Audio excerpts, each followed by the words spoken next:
Hi there people, and sorry for the technical glitch. For some reason the OBS doesn't want to play any videos. So, hi. Hello everyone, welcome back to Talking in Stations. That's our introduction by our lovely Ben, the engineer. Yeah. I'm your host, Rain, and then we have Shen here as a Talking in Station staff / guest. Hello, hello. Yeah. So yeah, don't know why, but yeah, like the broadcasting software just decided that you need to do that this way, and did the update, and everything's not working right now. Well, you got a broadcast, so that's good, right? Yeah, I mean, it's all the fancy introduction stuff, our advertisers and the things we pay for, so we don't actually really need it, right? Nah. So my cat says hello. She came in during the sound check because she heard me talking to someone that wasn't her. Oh, jealousy. So, got News? yeah. There's been like a bit of news. We've had a couple weeks off just due to I know 1 week we didn't have any engineers. The other week it was like not so much in the news spectrum because we had a ton of a ton of shows with what Kenneth was doing. Mm. So now we can finally kind of come back to our regular scheduled programming with news. So this is going to be a lot of little updates versus one big news topic like we usually have. Yeah. So today, we'll start with the upcoming pirate gameplay that we got like a bunch of information on. So Like that's during the Havoc drop, right? yeah. So like in little bit more than 2 weeks now, so like it's coming quite fast. Yeah, so if you want to Yeah. if you want to be involved with this at all, you should probably read what is it? Is it this dev blog, and then also get prepared with your standings and whatnot to make sure you can participate. Yeah, exactly. So I'm gonna send like this link in chat so that people can actually have a look. And also we got the Twitch drop enable, so be sure that you are like registered on Twitch to get them directly in game. So like that's there's like really cool looking skins right there. Yeah, for sure. So All right. So, go ahead. I was gonna say, do you want to walk us through this? Should I walk us through this? You can. Like I did it like last Tuesday, so I can. Oh, yeah. Okay. I was gonna say I haven't read the blog, so I'm probably extremely underprepared. Okay. But it talks. I mean, it's more story format of like how like it's gonna come out. There's a stream on CCP TV that has already occurred, so people can go back and watch that. And then really how to align with either side if you want. So should Capsuleers have a -2 standing or higher with Angel or Karista, they can enlist with those pirate groups the same way as enlistment works. So if you, for whatever reason, did a lot of ratting in your time and your standings are really bad, you should go and fix those. And people are going to say, well, how do we fix them? I know Cosmos missions are really easy, and you can do those, I think. Yeah, well, I think you can only do them once, or is it once every 3 months? no, And then like it's the Epic Arc. Yeah, and then Epic Arc's really good. Cosmo's a little easier and a little faster. It's kind of weird. It's unlike any other mission. You like take air, like gas or minerals out to like a random agent kind of sitting on a gate and trade it to them, and it actually boosts your standings really well. But I think you can only do it once. Interesting. Because I know like the Epic Arc mission has been like updated for a limited time period, where you actually can redo them every 2 weeks instead of every 3 months, and they boost your standing like crazy. Like we got people that were at -10 and got with those 10 mission at -3, which is like really good. And if you are saying that there's like those cosmic mission that can like boost the standing even more, that bring people even closer to the -2. Yeah, for sure. That'll be really good. And yeah, we got some some more information from CCP. So like we know that it's going to be happening in like the factional warfare section, but more than that, like it is going to be able to expand outside of it. But the factional warfare militia will still be the ones being able to get the bonuses from those places. So here we got this structure here. Is that the forward operating base they were talking about, or is that something Exactly, different? the FOB or FOB. It's like the place that the pirate will be able to dock in and be able to get tethered from. And they're when they start from the fulcrum and they use the shipcaster, and they will come just aside of it and get tethered. So doing the gate campaign and those kind of stuff will be really really hard for people. So that way pirate can actually get into system and yeah, like start having fun. So yeah. I like that. Has there been lore talk, or have you talked to anyone about the lore? Like, if you look at the ball thing looks like it's from the whatchamacallit, the Triglavian Yeah. ships. Yeah, that's really interesting. Because the thing is, it's I think it's close to a sun. Actually, because they need to get like forget about the sun. It's like you need a place to be able to get all this energy from, so that you can fuel the base, because it's deployed like really fast. People will have like a certain time to adjust fleets to be able to get in and get the ships at the right place from both sides, just to be sure that you can actually have some battles. And here we see. Yeah, Sean? You're gonna think about this is more like the fob that we have right now, which is Diamond Rats. It's similar to that, where it's gonna spread in different systems, in a few adjacent system to the main system, and then the current NPC fob, or the Diamond Rat fob, is like a station where you can shoot it and then get the loot, get the structure stuff, and this is a similar format, but this time it's just with actual players. That's my understanding from reading that blog. Yes, exactly, and it's gonna be like 3 system in every single way. And if some of those systems are high sec, well, some of their stuff's gonna be happening, and we'll cover that in a few moments. But here we see that for every system, you got 5 steps. Well, actually we don't see it that much, but just imagine that there's 5 steps into conquering a system, and you'll get the militia against the pirates.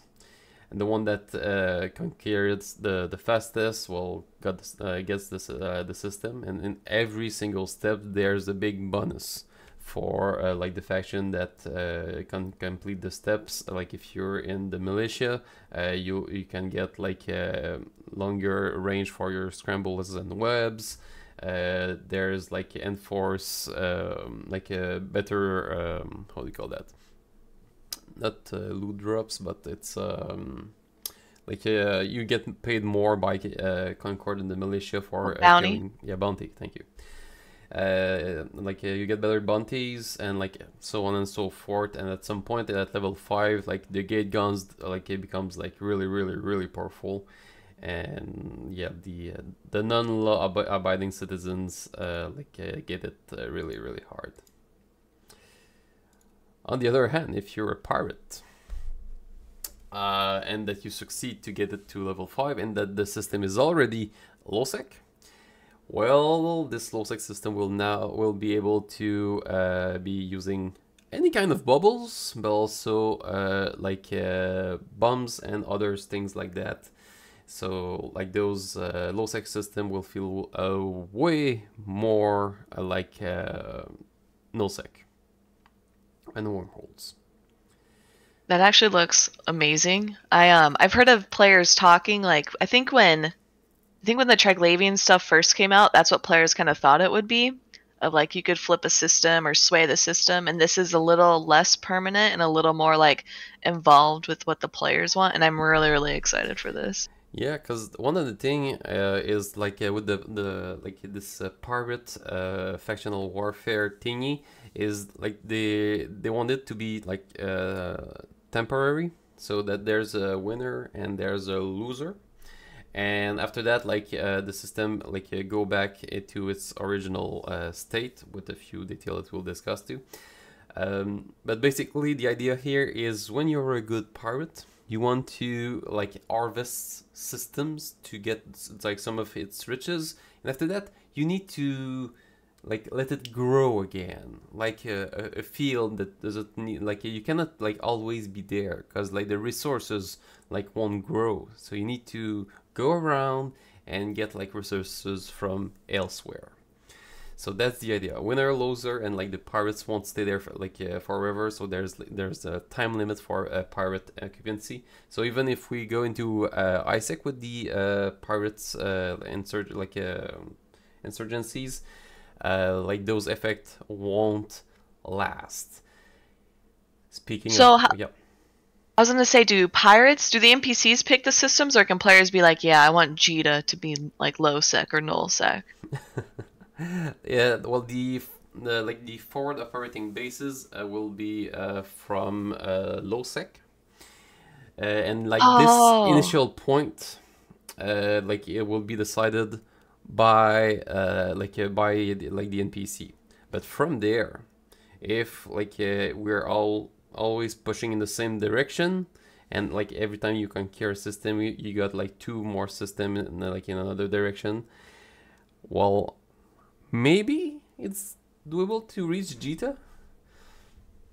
that would be some like top tier player cooperation, right? Because the non pirates would have to fight off the systems that they didn't want it to grow in, so that way it kind of points it, and then the pirate players would have to fight really hard in the systems they wanted it to grow in. Because Jita is technically only 5 jumps from Tama.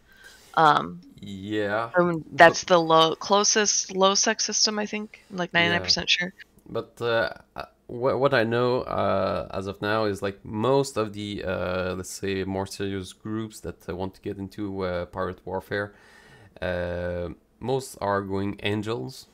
I know some of fraternities like Sig want to get into the Guristas, but I haven't heard much about the Gurista side. It seems to be pretty limited, and they need also to face the Galante and the the Caldari militia. So that are like really well organized. They got all their ships staged at the right places. It's not something easy to accomplish. That's for sure. Yeah, Yeah, I'm and I believe part of Frad, well, Frad has a SIG, I believe, which is already in Canary Militia. So like, this would be like it'd be a problem of like standings and the entire thing was like, are you gonna shoot blue or are you gonna stay with your faction type of thing? So that's one thing. But also, I think the most important part is the Komodo is old. It has been out for years, and the new Angel Titan is brand new. So people, that's actually I think a big incentive for people to rush in for the Angel faction and then try to earn that LP to earn that new Titan blueprint. Yeah. Yeah, that's for sure. Although with your Garista, I'm pretty sure my character has like such crazy positive standing to Garista from running Garista burners. So that's the flip side too. If you want low effort and you've already done, like a lot of people in the north would run burners in Venal, so it makes it really really easy just to join Garista, even though like the money incentive isn't there, or the new ship incentive. Yeah, and another thing is like if you look at the map, Reno is 100% cut off by Frat. So if you're not aligned with Frat or Bluetooth Frat, it's really hard to get there from Empire space.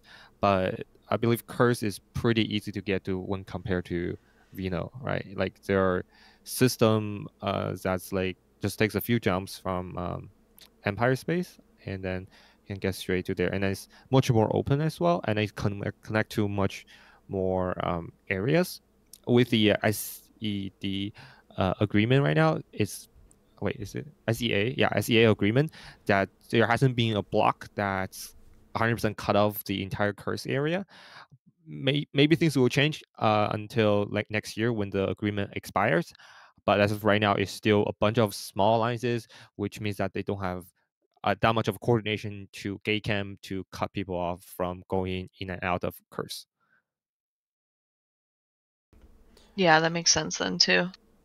Although I guess if you want to become Fraternity's ally, you could always ask them, like, "Hey, I want to do Garistas. Could you please accept me?" Maybe that's another way in too, Yeah, Yeah, a like recruitment tool. Curse is directly connect to Empire Space, so it's like very easy to get to. Yeah. Yeah. yeah. Well, that's like coming back to like the agreement. Like when does it end for the Southwest Agreement? I believe February or March. Whenever that Reddit post was posted, I just plus another 365 days to it, I think. Yeah. Wow. I believe 'Cause- somewhere in February, March. Yeah. Yeah, because that's gonna be something huge.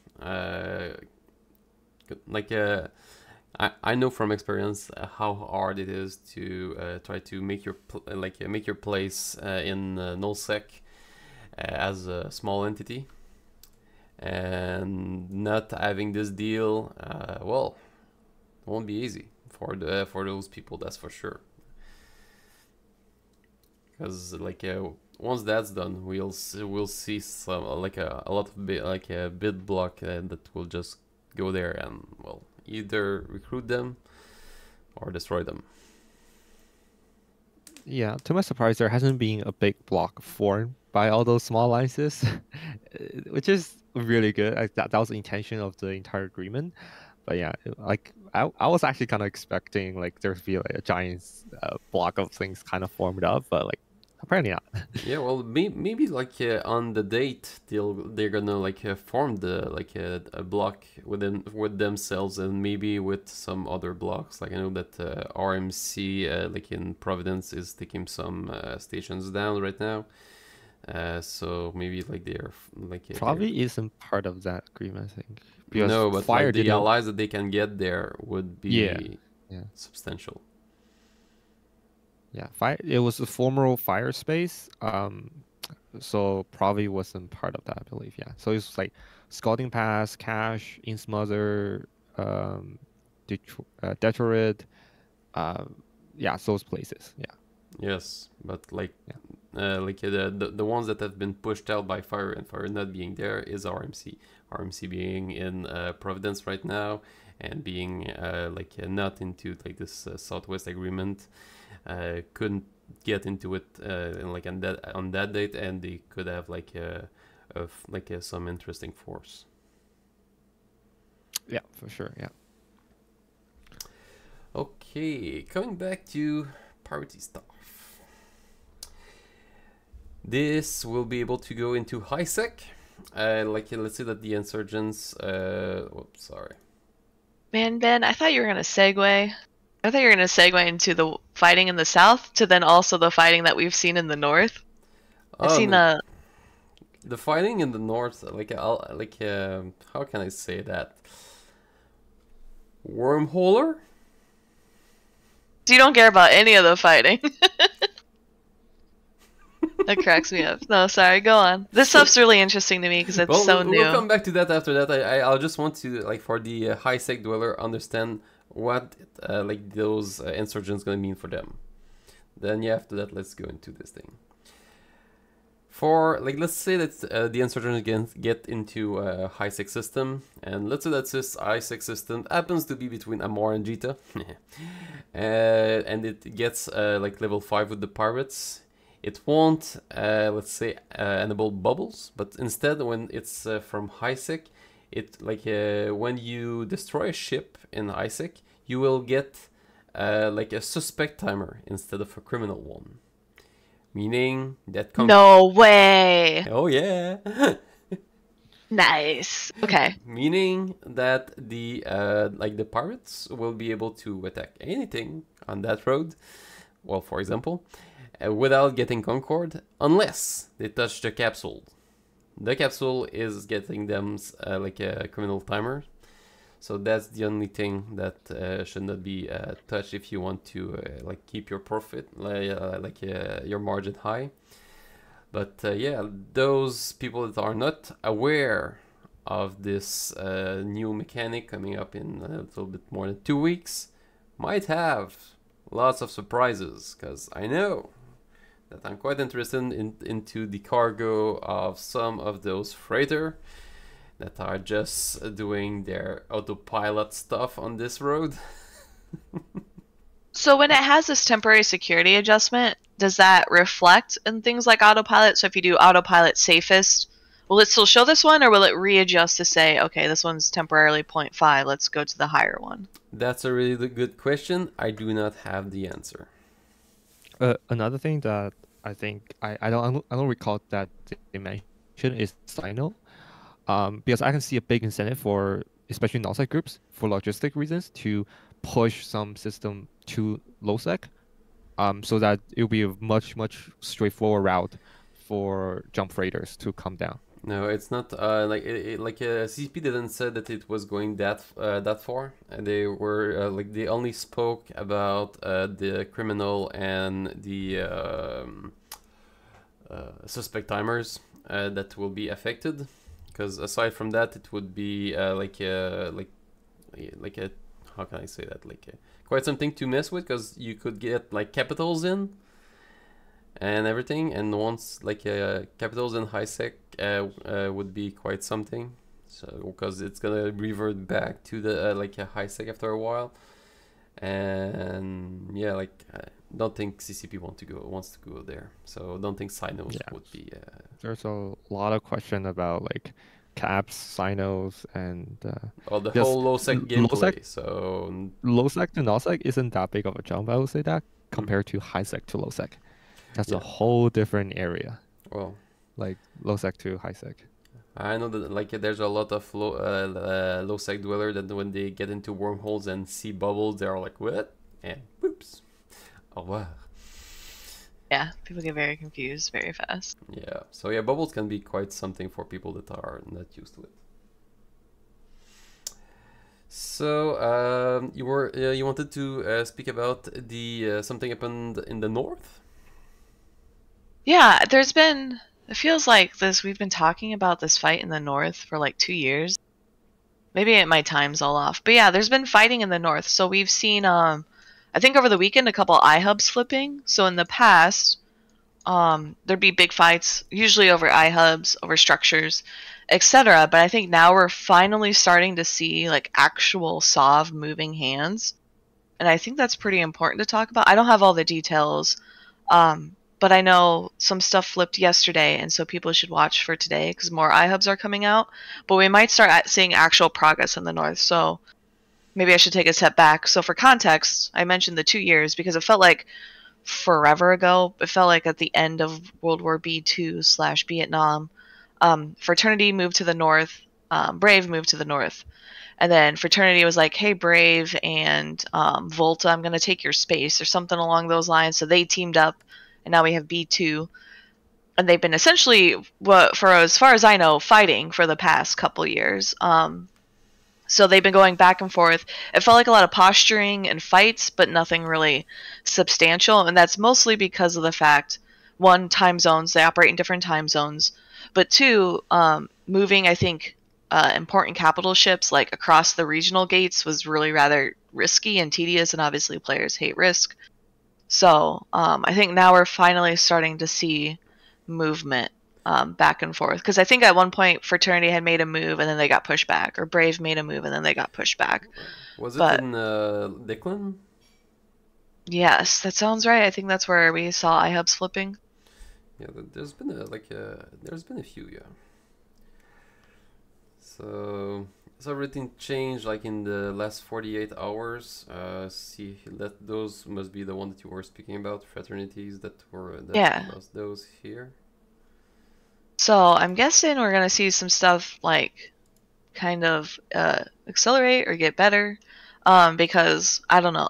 In my mind, having when you have a war and it's there's no real progress made, it doesn't really seem like a war. It just seems like an excuse to take fleets out and shoot quote unquote the enemy or whatever. But now we're actually seeing SOV move, and I think that is interesting, and we should be aware of that. We've had guests on to talk about it in the past, which is kind of how I have some resemblance of knowledge about it. But yeah, I'm excited to see if stuff starts changing more. Yeah, so there's that regional gate. So they must have taken a spot from the regional gate. So those are the right new ones, Scum Lords. I cannot say I know them much. think Scum. I thought Scum Lords. I don't see them. Actually, I don't know. I can't Oh say. no, they've been losing sovereignties. Oh. Yeah, like a lot of that. I think the map you showed was all TCUs. Yeah, yeah, I don't well, know yeah, how yeah. much Indeed, it's relevance only to TCUs iHub and that like it is. was the iHub on the other one. Yeah. So Okay, yeah, yeah. iHub's more important because TCU Yeah. just puts your name on the map. Okay. So Vault. I mean, we're definitely seeing some progress. Both sides have been, quote unquote, putting a lot of effort into it. Seeing some big PRs that lasting a few hours long, but yeah, like in actual perspective, like this is taking way longer if, like, when compared to both sides actually like trying to finish this off. It like Ronnie said, like it does feel like we're just trying to find a reason to have some fleece out, have some fun, honestly. Yeah, and I mean at the same time too, right? Summer happened. A lot of people stopped playing during the summer because you want to go outside when it's nice. And now we're moving into fall/winter. So I can see, people coming back to school. It's not nice as much anymore. No one's doing vacations. A lot of the eve meets have died down even. And so people coming back in and just saying, you know what, I'm just going to grind my games all evening instead of having other plans. So that could be also why we're seeing the sort of resurgence of players. More people being involved. More excitement. Maybe they had, I don't know, a rousing speech where everyone's super involved, like super excited now. But I'm excited for this. It's fun seeing. I like seeing big battles. I like seeing actual progress from these battles. Right? You can win a battle, but if nothing changes on the board, then what's the point? Sort of thing. Hmm. So here, yeah, Fraternity is getting some some of the Scum Lords holding. So we see here like there's one that's still reinforced. So I'm guessing that Fraternity will just get the whole pocket here. And GLHF, who's that? That's good luck. Have fun. That should be Volta. Yeah. Okay. So I'm guessing that we'll see those disappear. But wasn't there something happening? Because you said like it's the same war as 2 years ago. So did any of the B2 or initiative took any advancement?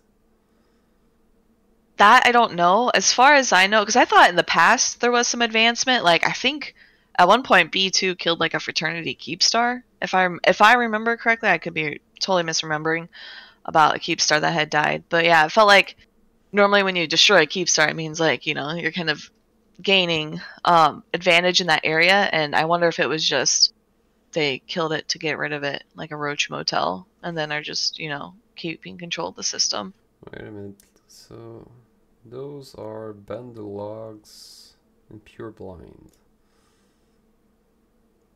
Vanderlogs is part of B2. I know the biggest thing was, I believe we had the fire coalition, move up a year, maybe a year and a half ago. And that was probably the biggest change, I thought, because people were like, oh, now there's reinforcements, there's going to be more folks fighting. But we didn't really see that play off in any way, in my mind, in my recent memory. Okay. Well, actually, let's have a look on this region. What happened?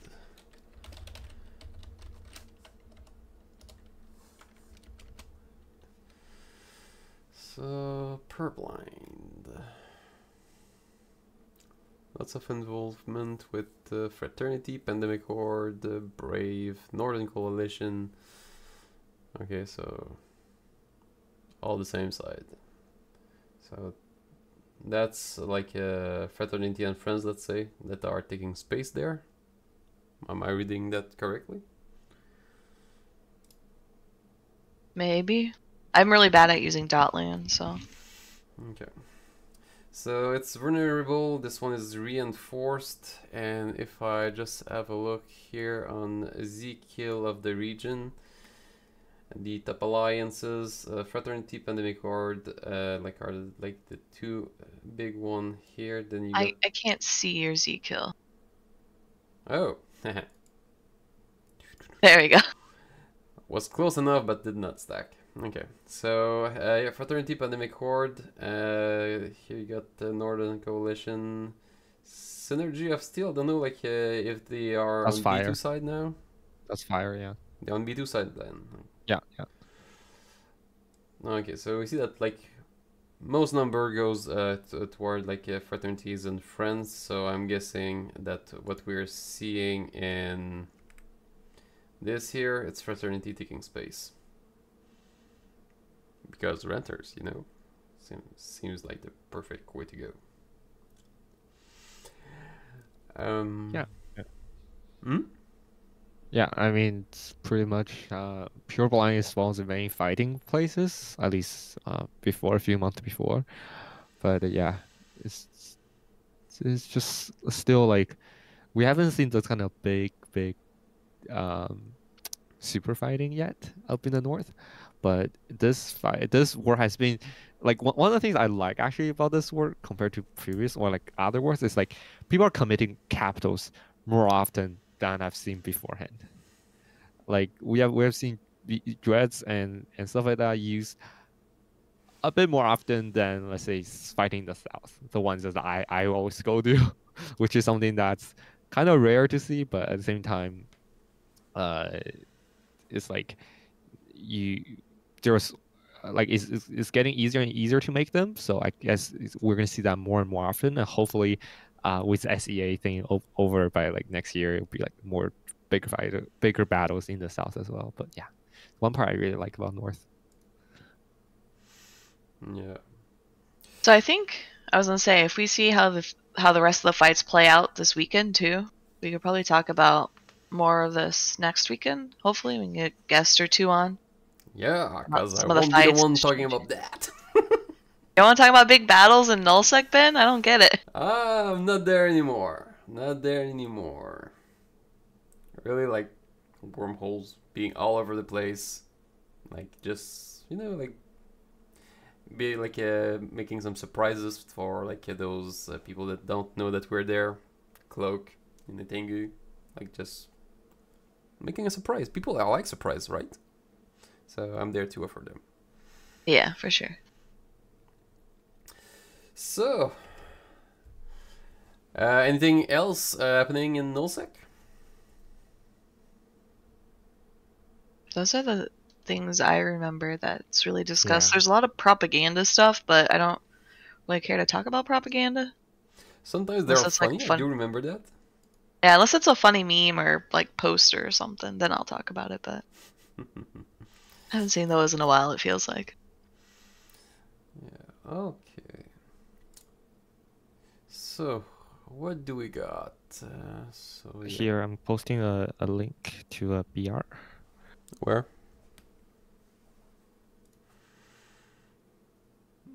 You posted it in chat. In chat on Twitch, right? No. No, Oh, podcast channel. Podcast. Okay. That's a screenshot. There we go. Yeah. Okay. So yeah, like this is one of the quote unquote the bigger battles we have done in the south. So it's like tactical farmers. We have seen them a lot, and that's the thing. Frat has been actually coming to catch into the south very often, way often than you might have seen as an alliance that's based in Veil of the Silent. So yeah, so this is objectives over Athenor. One of the cool things is we basically baited out their Barghest. Their entire they like tactical farmers is being used in their Loki fleet and Barghest fleets very often. And well, less often for the Barghest, but more often with the Lokis. But this time, we basically sacrificed the entire Munin fleet and to be able to hold them in place while our allies getting their dreads in place, make sure that like we basically annihilated like a good part of their Barghest fleet. Yeah. Nice. Okay. So yeah, like I'm laughing. Sorry, Ben. When you said this is a larger battle and it's like barely 250 people, not 100 bill killed, cracked me up. But you said this was in the south, right? Yeah, this is the south. Yeah, with like the SEA right now, there's nothing we can do bigger than this. This is one of the bigger ones. I would say that. I like it though, right? Because this is one of those medium-sized, or at least like number of players Exactly. medium-sized fights. Yeah. Like obviously lots of people. So go on, Ben. Sorry. Yeah, like it was like in my old neck of the wood back in the days. So yeah, like was like this system like it's like I do like I do know it. So let's have a look. And I see that like the link net like are trying to get like a foot there. So that's interesting. So yeah, all of those bargas are like Pitham C type shield hardener with like faction shield extenders and faction ballistic control. Very, very expensive. That's why they're like 3.5 bill a pop. This feels like killing a dread, not gonna lie. It's a similar price.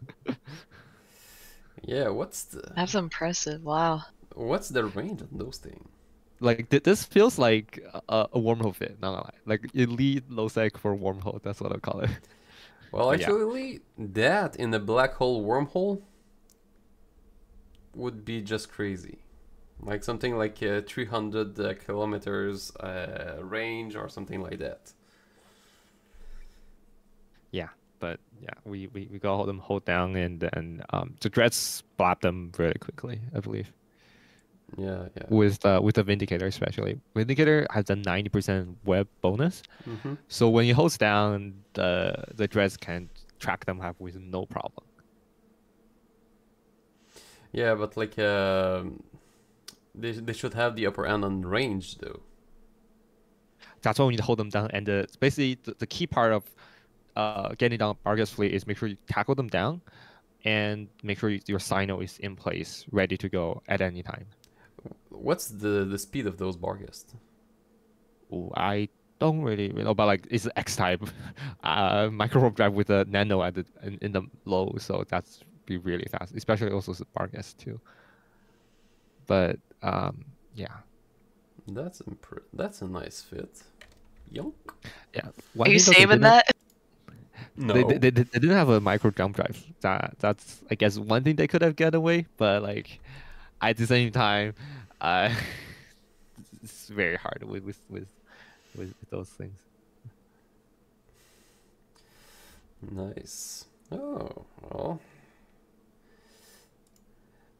So yeah, like South battles are like smaller than like the one happening in the north, but used to be quite interesting though. Yep. But the cost of that is like the entire Muni fleet we brought basically got flapped out. So Hmm. yeah, And it's interesting to it see was like deep definitely worth it. space getting like getting bigger. No.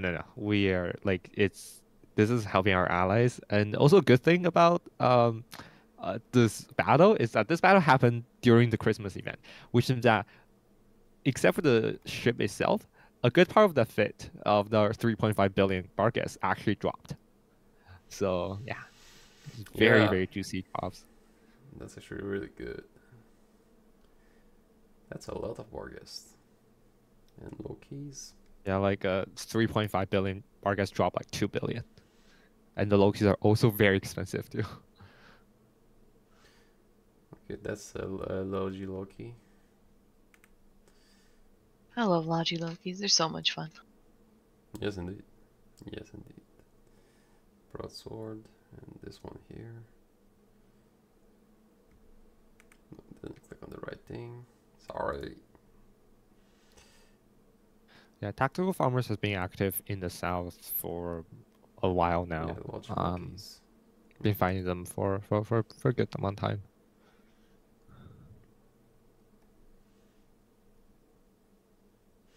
Oh, and Kikis. So. And if you look at some of the They dreads, they're actually like anti-cap fit, like not hot dreads. Which one? The dreads, some of the dreads, from our side, or our allies technically. Yeah, all those like none of them are killed, but if you look at some of the kill mills, you can see that they're quad. No, they're dual, not quad. Quad is the hardware dread, for revelations, but duals are the anti-cap ones. Wait a minute. Like there's no dread on your side. You mean on the other Here, side? like if you like this kill mill, if you look at this kill mill, you can see the revelation. Yeah, it's pretty nice. If you hover over the revelation, This one here? The Navy rev. uh, Oh, I'm yeah, not on the basically, right chat. Yeah, sorry. This one here. Okay.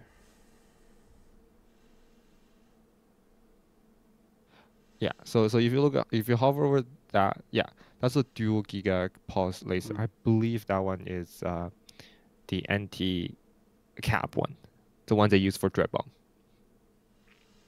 Yeah, so yeah, short range, high DPS. And they have really, really bad tracking, like insanely bad tracking. Well, But the key here is those vindicators.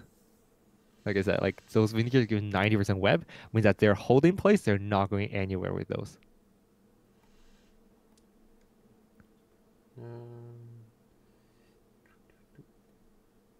okay, that's interesting. Yeah, I mean, this is something that people have theorized when the 60-second bastion timer came in for Marauders. Since they're not moving, a anti-cap dread can be really effective because they're basically doubling the DPS for Hollow Dread, but with the cost of tracking, of course. So with that 4 indicators right there, those 4 indicators did a lot of job. Yeah, this guy, this one here. Yeah, but the problem with putting it on top of a Marauder fleet is Marauder fleet is going to vaporize any dreads very fast. They have insane DPS even nowadays, even after some nerfs and stuff like that. But yeah, I don't see any faxes. they can not. I don't remember, but like the Vaxes don't show up on kill mills that often. Yeah, I know, but like sometimes they do appear on some battle reports. Like, well, usually because they get killed, but you know. Yeah. Okay. That's interesting. So, anything more that like did you know happened like in nullsec or maybe lowsec? That's all I have. Yeah. Good. Yeah. This is the most noticeable one. Let's have a look. Yeah, besides the stuff we talked about earlier, I don't recall anything else. Oh, there was that update. Unrelated to where you play in space, there's the update of the Windows 7 and 10 support. Or not 7 and 10, 7 and 8. So like that's something, it's kind of like a public service announcement. So CCP is stopping support if you somehow are still able playing on Windows 7 or Windows 8. Apparently some people are very upset about this. I don't understand why, because it's 2023.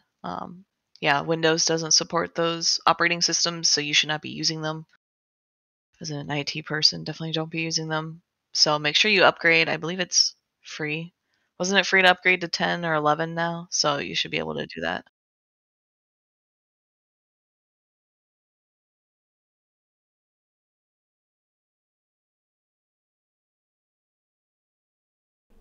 Okay, so actually people might have like some older machines that cannot get into those higher hand windows, so that's a bit sad for them. But yeah. In which case, you should buy a virtual machine and then just play Eve through accessing the virtual machine, I guess. But yeah, that's one of those upgrade your systems if you can't. I'm sorry, but you should not be using these old systems, especially to access the internet. For context, most people who use these old systems are giant corporations who pay Microsoft, what is it, billions of dollars? Millions? Millions of dollars. Probably totals up to billions for like localized specific support in those situations.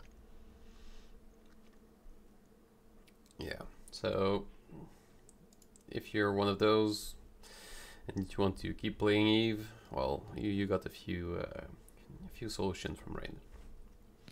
Yeah. I guess segue to another thing, which is the event that's happening right now. Mm-hmm. the Halloween one. It's Yep. ending on Tuesday, I believe. Um, this year's Halloween event is very different compared to before. I know it's quite late to talk about it. I guess this is the time to do a little wrap up for the event. Um, but yeah, like this year, you do get to choose two sides, Tetrimon and Blood Raiders. But the problem is there's not a difference in choosing them. Like you don't get any difference in terms of reward or the track. The only difference is it depends on what kind of site you will get your point. Um, that's another big problem with a lot of Halloween event is that you only get points for half of the site, or the sites you can find that belongs to your opposing faction. So the problem with that is, like, say, I can find 10 event sites per day. Maybe only 5 of them actually will contribute to the point that that I need for my event, for the award track, which can be really frustrating. And then they don't spawn that often. And the problem with a lot of them is they don't give a lot of rewards. So overall, this year is actually not so good. I'll say that um, for the event. Another thing I have to criticize is the event track itself, because they put the T2 Dread skins pretty early in the lineup, which means that a lot of players who may just try to participate, trying to get the Paladin skins or some of the I think there's Orthro skins or something like that, like later on, but they have to go through the 4 T2 Dread skins. They have some of them have absolutely no use of them. They are very niche ships. Like we have seen some of them in the North for battles. Yes, I think it was Frat that actually used some of the Lancer Dreads in one of the fort defending. But overall, like I would like them to be pushed back and then have some of the more sub-capital ships to be earlier in the queue, so that it makes more sense for people to get them to not grind so much for some of the more conventional ships.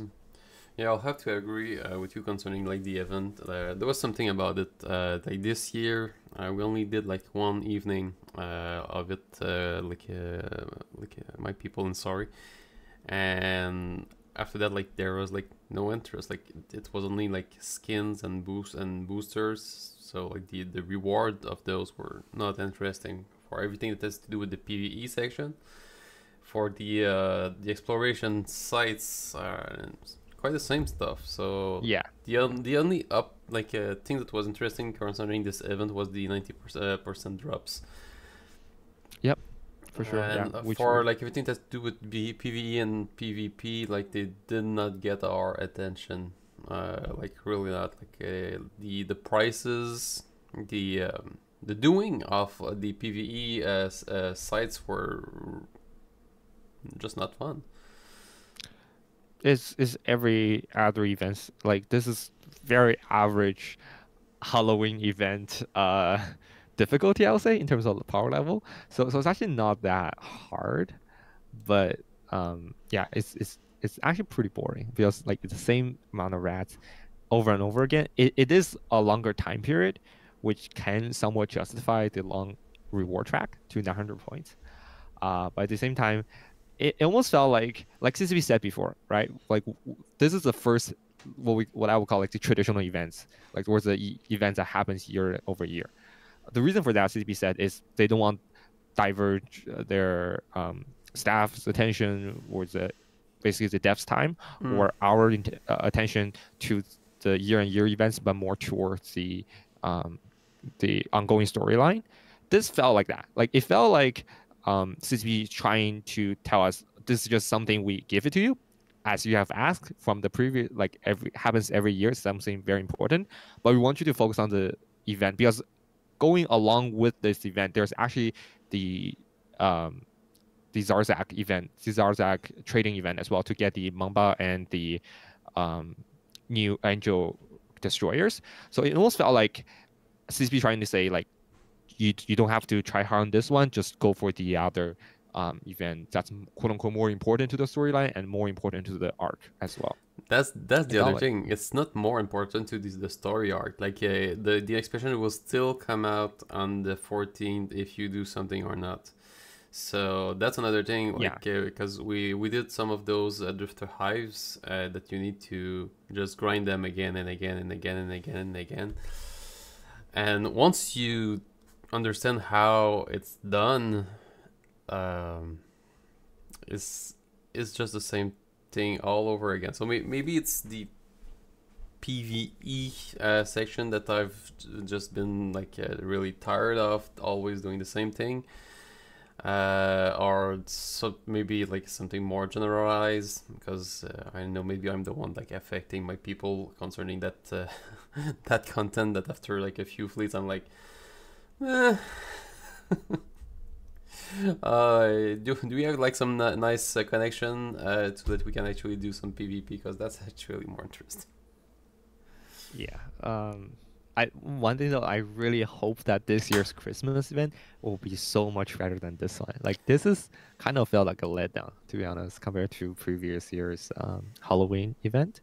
Yeah. Or another thing can be because this is the first, like I said, this is the first event that we had in the past, so that people are putting a lot of hope in there, right? So it felt like we didn't get the Valentine's Day one, we didn't get any of the other like Grand Prix or something like that, but like this is the one that we kind of can look forward to. It's something they said in the beginning of the year that we're gonna do this, so people were kind of expecting a lot, but I guess it didn't get as much.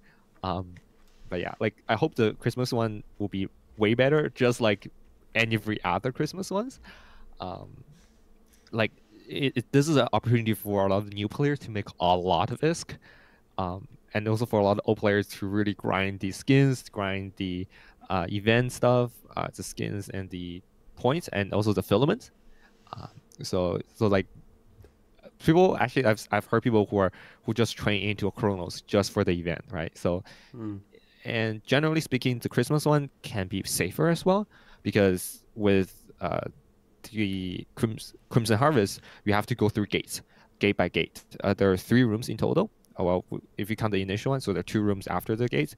But the Christmas one is just 1, which means that you can go in, micro jump, and then whenever your micro jump drive is worked, you can jump again. So rats will actually come towards you, which means that it's actually much safer to rat to do those events as well, because some people may in a vagabond trying to hunt you down, and they see you 600 kilometers away from them. They're not gonna try to burn all the time. When they're close into your range, you can switch long range ammo and blap them if you're in Paladin or in a Varker or something like that, right? So um, overall, I really just have hope like Christmas can be better than this Halloween event. Yeah, well, at least in like Christmas this year, we might get some Vanguard stuff going. So that would be actually really, really great to be able to get like a little dip into this new Evil-related game. That would be nice to have like for this Christmas. Plus, we'll be into the Havoc expansion. We'll be trying to see what's happening with those pirate insurgencies. Yeah. You're Yeah. finding funny, Rain? Yeah, I'm reading the Twitch chat and everyone's like kind of excited about the Christmas event too. I think like Varric saying it's usually the best event all year, and then someone mentioned It Valamir is. said Santa is a vanquisher pulled by 12 reindeer. Like that's all funny. I mean, like I was actually expecting, like, since they planned this event, like those 2 events so early in the year, that they would have incorporated this event to the storyline in some sort of way.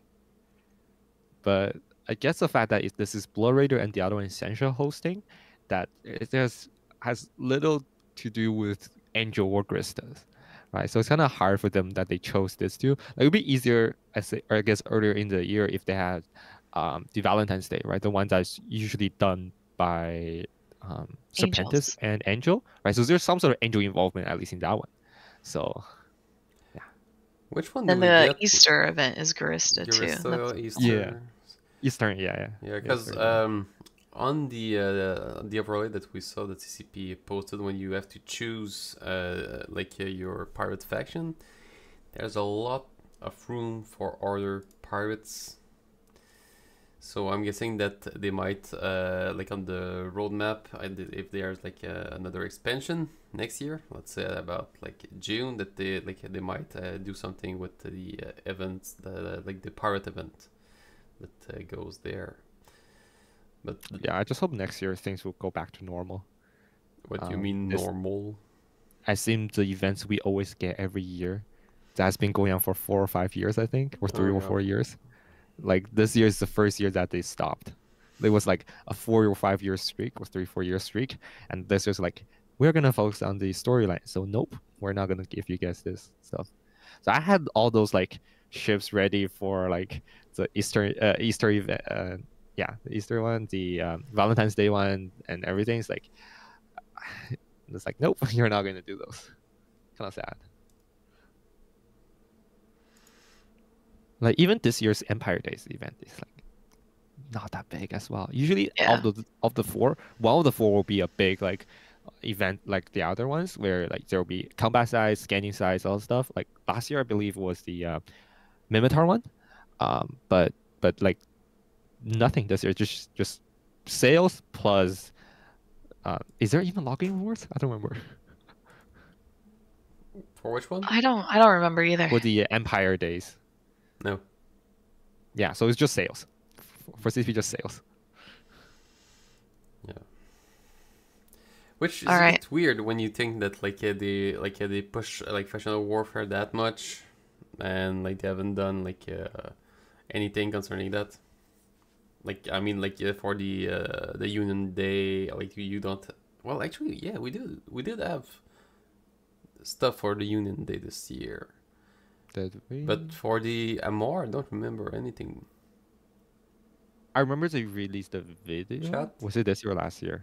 And then they have sales. I remember clearly every time there has to be a sale from CCP. Yeah, for like the those sell, days. yeah, marketing Yeah. stuff it was going good. You can understand it's not the same team.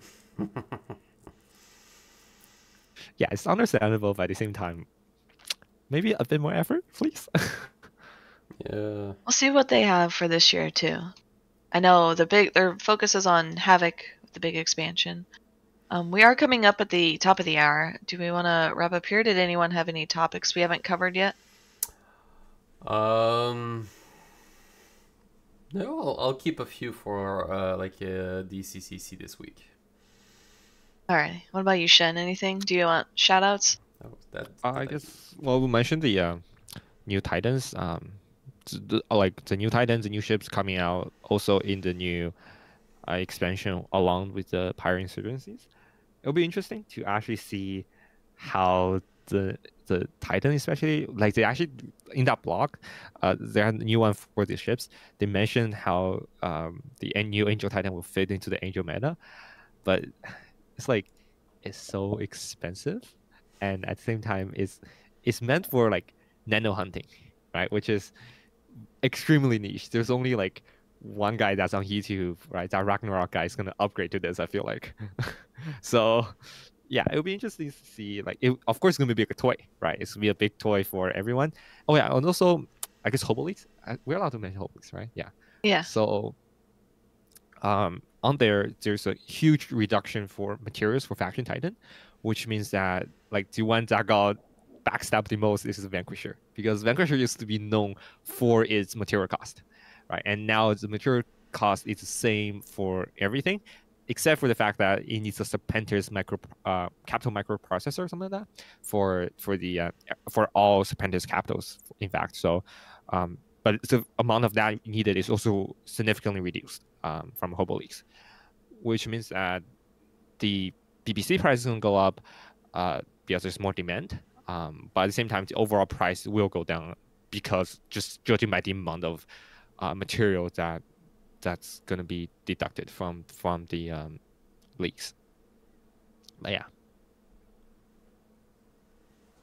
Yeah, but at least excuse me, wow, but at least now it's consistent, which is all we can ask for as players, right? Yeah. But I guess that's just like remove one of the more special thing about the Vanquisher itself. For sure. Alrighty. Any shout outs to the group before we head off? Yes, I'm gonna shout out to actually them those that are following us on the kind of Capsuleers Chronicles.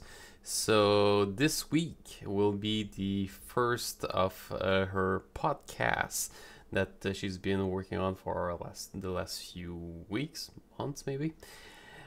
She got a few episodes that are already ready to deliver. So the first one will be delivered on this Thursday on our YouTube channel. So it's gonna be about the lore of EVE Online. So the episodes are between 15 and 30 minutes, and it's a whole new vibe. There's background music, and it's really some kind of relaxing. So listening to it in your car, while you're going to work, learning about Eve. Well, that's something that I'll do for sure. I've already listened to the 4 first episodes. It's amazing. So this Thursday, I really encourage all of you to have a look. It's gonna be something great. Alrighty, thank you. And anything from you, Shen? I guess that's all. I mean, shout outs to our allies to dropping those dreads this week. Yeah, fun dread fight. Alright, I'm gonna do a shout out to Tina, who's been bothering me this entire episode. Normally she goes away, but she has not. Thank you, everybody. We will hopefully see you all next week. It'll be November, so I hope you guys have a good Thanksgiving. Make sure you dress up and have lots of candy. Bye bye. Oh, by the way, this Tuesday it's Halloween, and we also got our show, so don't miss that. You better be dressed up. I will be very upset if you're not. I got something. Dam's got something. So yes. Okay. Are we raiding someone? Oh yeah. We can roll credits and then I'll raid. Okay. Well, I'll try to roll credits because videos don't work. Let's see if I can.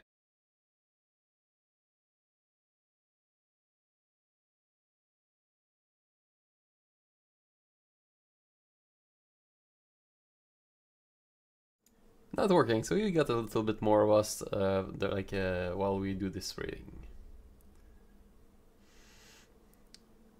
So have a great one, everyone, and see you next week. Au revoir. Or maybe the week after that for me. Bye bye. Here we go. Okay, we've raided, so we should be gone.